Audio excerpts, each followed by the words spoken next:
just as a quick introduction, I'm Tiffany Nguyen. I'm one of the diabetologists here, and I work about 8 weeks a year on the inpatient glycemic service. So as a plug, if you all are interested in rotating with us, we'd love to have you so that we can teach you even more about inpatient glycemic management.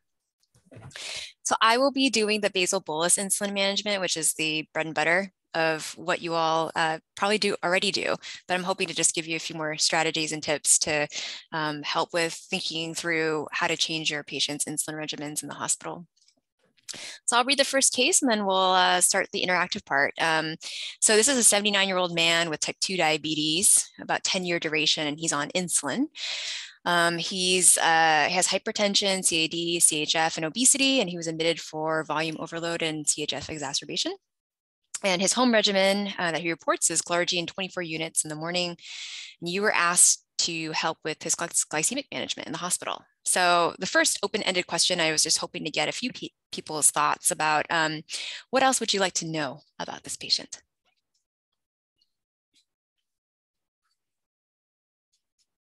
How well controlled is his diabetes? Yeah, and what kinds of things would you ask specifically to help you assess that? Blood sugars, A1C, if he's taking his meds. Perfect. Great. Anything else anyone else wants to know?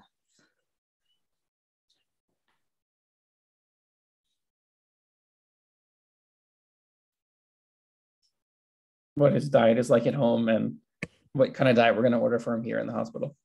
Great. Perfect. All right. So this is a lot of text, but I'll distill it for you all. So he's good about his insulin. He doesn't skip any doses, and he checks his blood sugars once a day, and they're usually fasting. He doesn't give you exact numbers, but he says they're good. He eats 3 meals a day, and other things about his diabetes, he has peripheral neuropathy, and his last A1C, which we got on admission, was 8.4% with a hemoglobin of 11. And then the other only important thing that we kind of just wanted to emphasize and just make you aware of is that he doesn't have any signs of Cushing's or hypercortisolism. And that's really just to kind of look for any evidence on exam, right? When you're examining patients, to make sure they don't have secondary diabetes, because the pathway of treatment is, of course, different. Okay, great, fantastic. So let's look at his blood sugars. So the person who admitted him started him on his home dose of Glargine, which is once a day in the morning. And they also gave him a Lispro correctional scale. So take a minute here to look at these numbers, and I was hoping somebody can just give me a little bit of an assessment on what you think about his glucose control right now.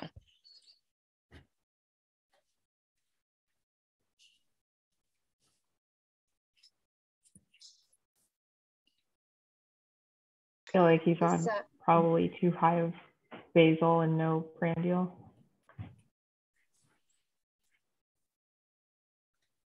And what makes you say that? His fastings are really low and his night times are high. Great. So fantastic. So this is, again, a man in his 70s. His morning blood sugars are way too tight. I mean, we don't really have a goal of 65 in the morning unless you're a pregnant woman. So this is low. He has hypoglycemia in the morning and a really tight blood sugar on day 1. And then by bedtime, blood sugars are in the 200s. So lots of blood sugar variability. Great. And then Kim, we'll go back to your comment about the actual insulin distribution in a second. So these are the questions that come with case 1. So let's start with question number 1. So how do you explain this A1C of 8.4% with the fasting sugars that are 65 to 80? And do you think the glucose control at home is adequate?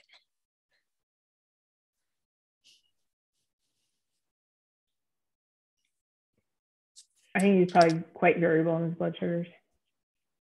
Mm-hmm. So how does an 8.4 A1C, how would you explain an 8.4 A1C with a fasting glucose of between 65 and 80? At least those are the 2 data points we have. So he's probably going up a lot during the day. So he's like really low and kind of evens out to something around the 8.4 range. Perfect. Evens out, right? A1C is an average over 90 days of what the approximate A1 blood sugars are. And with an A1C of 8.4, you're kind of looking at a blood sugar about 190, 200, 210 ish, maybe 180 to 200. So what does that mean, right? If you're 60 in the morning, 80 in the morning, you're probably reaching up to 300 sometime later in the day. So just to kind of emphasize the limitation of an A1C and in determining glycemic control. And so his A1C is high, and it's his home glucose control is probably not very good. And then question number 2, I think we started answering already, but there is a problem with his glucose pattern. He has a lot of variability on the insulin regimen he's on. So what are some possible reasons for this? We had talked a little bit about too much glargine, not enough prandial. But I think a specific question I have is, when the blood sugar is going from 243 to 65, what's causing that?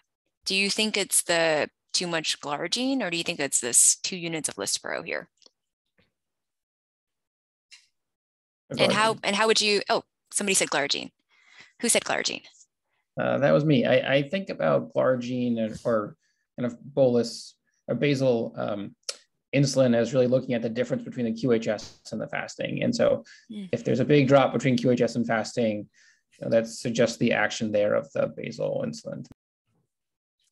Yeah, I mean, I think that's a generally speaking, like a very good way to look at it. I think the main caveat is, well, what if they got some short-acting insulin at that time? How do you know if it's the short-acting insulin or if it's the glargine that has the effect? And what are some strategies that we have that can help us determine or separate which one's which?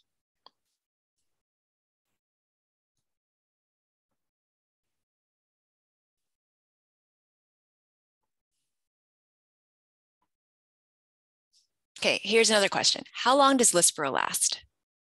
The duration of action of Lispro. How long do we expect it to be in our system? Couple hours.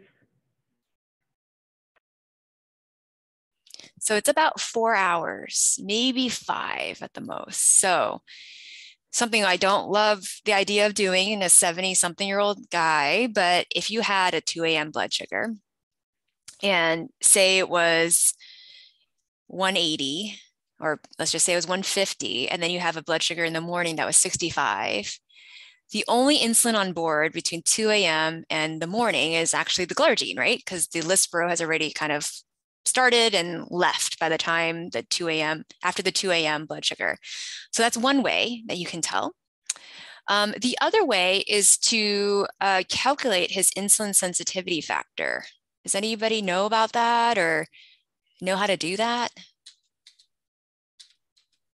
Or what that is? I have a thing that I wrote down, but I don't know really what it's like practically how do we do that? Yeah.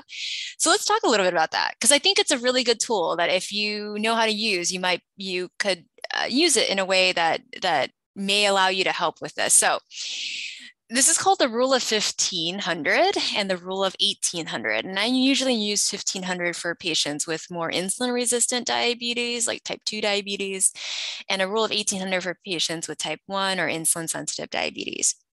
And what you basically do is you take 1500 and you divide it by the total daily dose. And what that gives you is how much you expect 1 unit of insulin to decrease the patient's blood sugar. Okay, these are gross numbers, right? So if we do it for this patient, 1500 divided by 24 gives you 62, right? So in this patient on the current diabetes regimen, 1 unit of insulin is expected to drop his blood sugar by 62 points. Okay, hopefully everybody's following me right now. So if that's the case, and we go back to his initial blood sugars, right? He went from a 243 to a 65, right? Which is, I don't know, like 180 points. So how much do we expect the Lispro 2 units to have affected him based on that calculation? 120, 125 points. So he drops more than what we expect from just the Lispro alone. So that helps to guide us and tell us that the glargine is probably contributing to the low blood sugars in the morning. So I'm going to stop there. And does anybody have questions or need clarification?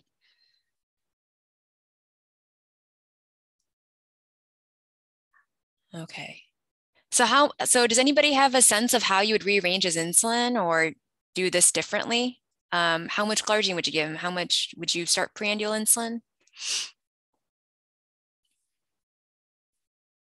First, try to talk to him a little bit more about what his eating style has been like in the hospital. I mean, I get the sense he's probably eating more at dinner than he is at other meals. And I'd want to get a sense of, was it an anomaly on day 1 and day 2, or is that something that he's probably going to continue doing? That's really great.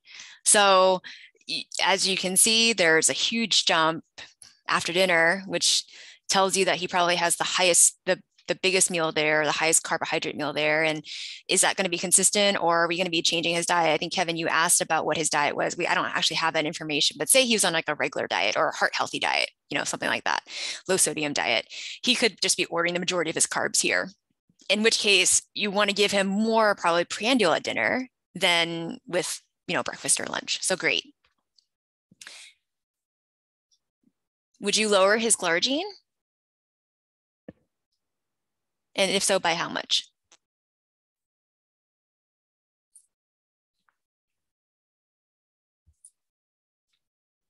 Can you use the amount that he dropped to decrease the units of insulin based on the insulin sensitivity factor? So if he dropped 65, or I think that was the correction factor we had, if he dropped 65 of glucose, could you just decrease by 1? Can you do it that way?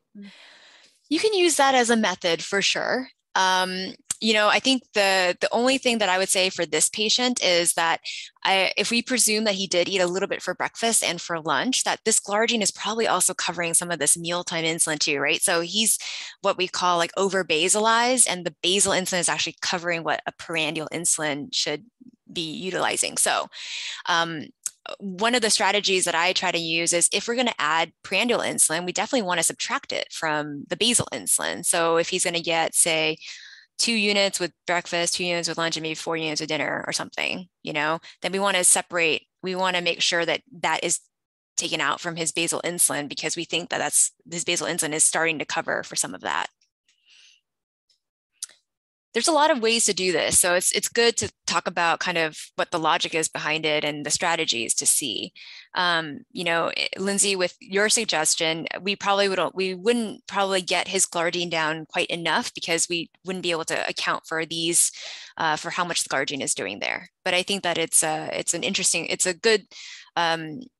good thing to think about as far as other ways of using the insulin sensitivity factor. Okay. Does anybody have any other questions about this case, or would do anything differently about the insulin regimen? Okay, I want to make sure we have enough time for case 2. So let me go ahead and just scroll through this a little bit here. So kind of the takeaways are this rule of 15, rule of 1800, and to make sure that you're distributing the insulin in a way that makes sense for the basal and prandial needs of the patient. Okay, so let's do case 2. So this is a 48-year-old woman with cystic fibrosis related diabetes, and she's coming in with fevers and chills and is eating kind of unreliably poorly at this time. She is very compliant, very adherent to her home regimen, which is 14 units of glargine at nighttime. And the last time she took that dose was before she came to the hospital. And she's on Lispro 6 to 7 units with meals, and a correctional Lispro of 2 units for every 50 above 150. She has BMI of 29, weighs 85 kilograms, and her creatinine is normal. And these are her blood sugars. And the person who admitted her on hospital day 1 was worried about the fact that she wasn't eating. We weren't really sure how much she was going to eat because she's been feeling so poorly. So started her on half of her home dose of glargine and a low correctional scale. And just at nighttime, actually. So can somebody just give me a sense of what they think about the blood sugars here?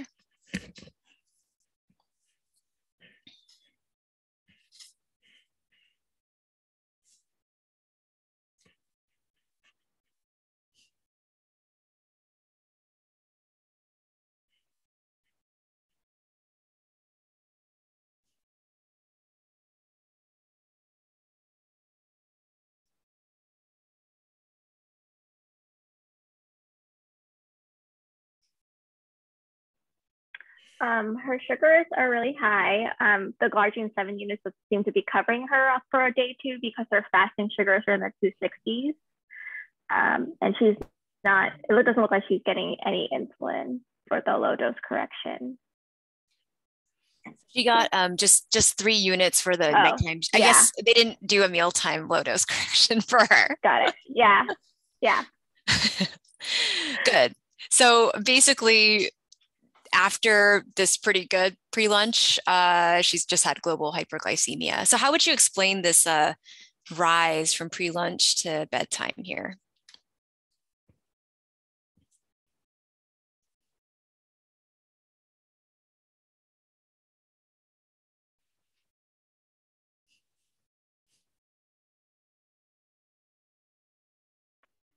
Sorry, she was on nothing at home?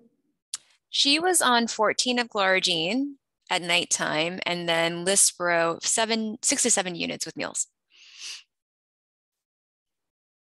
But this is hospital day 1, so didn't really get anything until the evening. So I guess that 300 is about the time when her last dose of home glargine would be wearing off. And she also didn't get any correctional before dinner. So that explains her jump up to the 300s on the day 1 of going to bed, I guess. Yeah, so we don't have a pre-dinner blood sugar, but it does look like no insulin was given, no correctional insulins were given or between pre-lunch and bedtime, and the blood sugar went up. And just to remind you, right, like she did get her home dose of glargine sometime out here, right, because that's still kind of on board. Anybody else have a suggestion for how there's like a 150-point rise in blood sugar?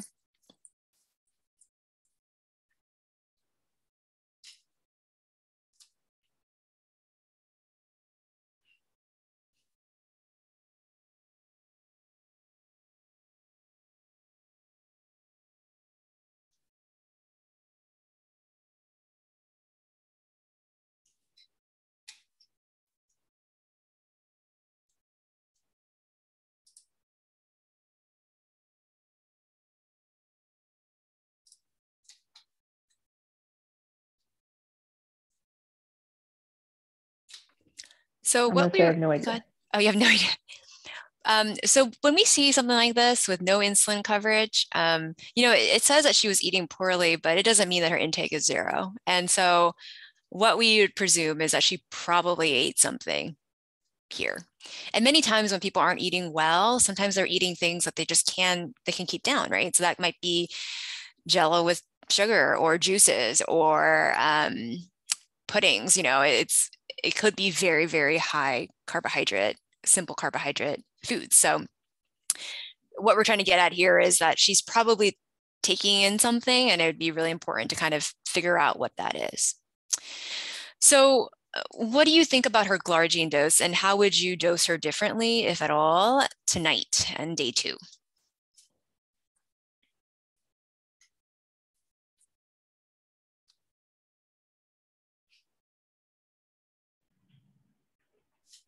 I feel like that glargine dose is okay. I feel like the drop is, I think, less than 50, so I think it's appropriate. And then just add prandial. Does anyone else have an opinion?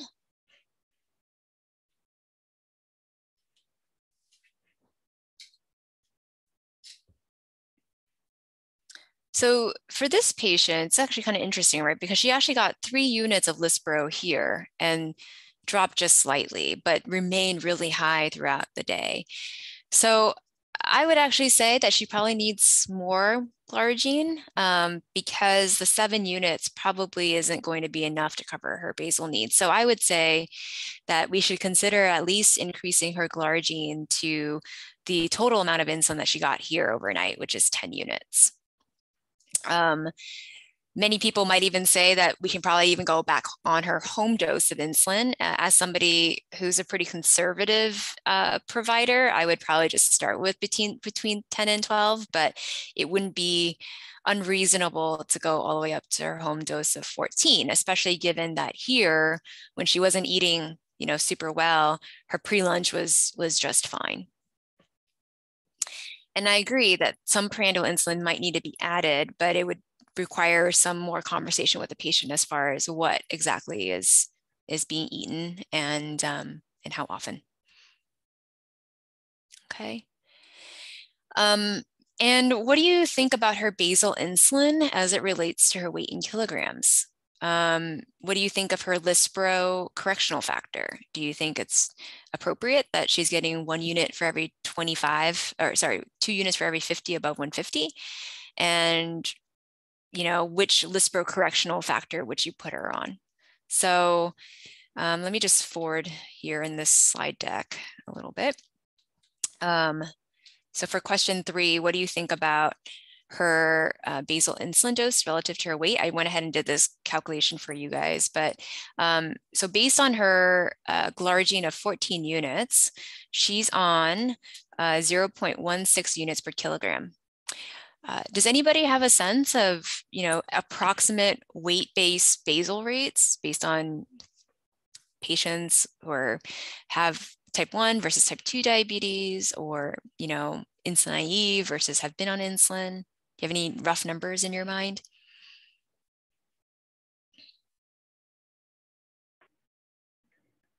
I think the range for like total insulin, like not basal, but total, is like somewhere between 0.3 and 0.6, kind of depending on the patient. I feel like that might be appropriate.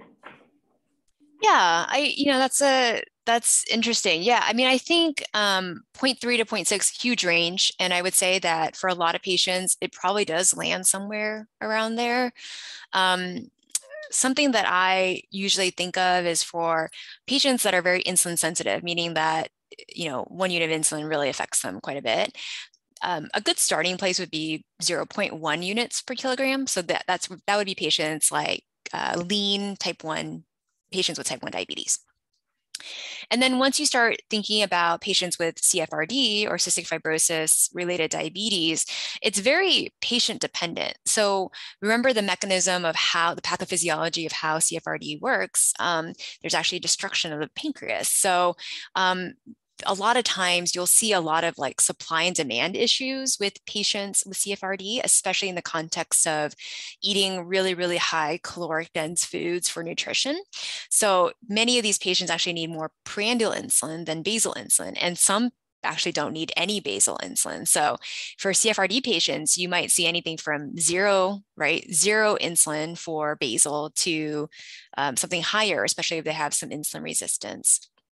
And then patients with type 2 diabetes, this is kind of a nice starting place for basal insulin, about 0.2 to 0.4 units per kilogram. And so if you extrapolate from these numbers here and you think about total daily dose, when basal and prandial is about 50-50, then you're kind of getting the numbers that you said, Kim, which is like between 0.3 and 0.6 units per kilogram for total daily dose.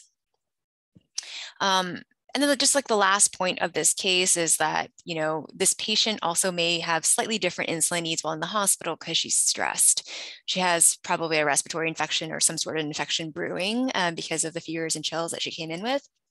So these are some kind of general guidelines, but people may need more insulin while they're in the hospital just because of the underlying stress of what brought them in. Okay, in the last minute or so, because we're just about to wrap up, I just wanted to give you all an opportunity to ask any questions or ask for any clarification from the session.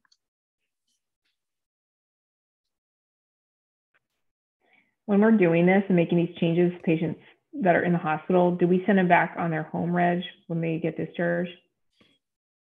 That's a really great question. I mean, I hate to say it depends, but it really depends. So for a patient like this, if you're noticing that over the course of the resolution of the infection that the insulin doses are going down and it's getting closer to what the patient was using beforehand, then I would probably just go ahead and transition them to their home regimen. It also depends on what the control was beforehand, right? So if she has a CGM or, some other or blood sugar data that tells you that the control was really good before she got sick, then I would probably just go ahead and send her home on her home regimen.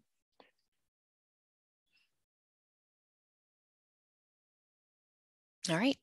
Thank you.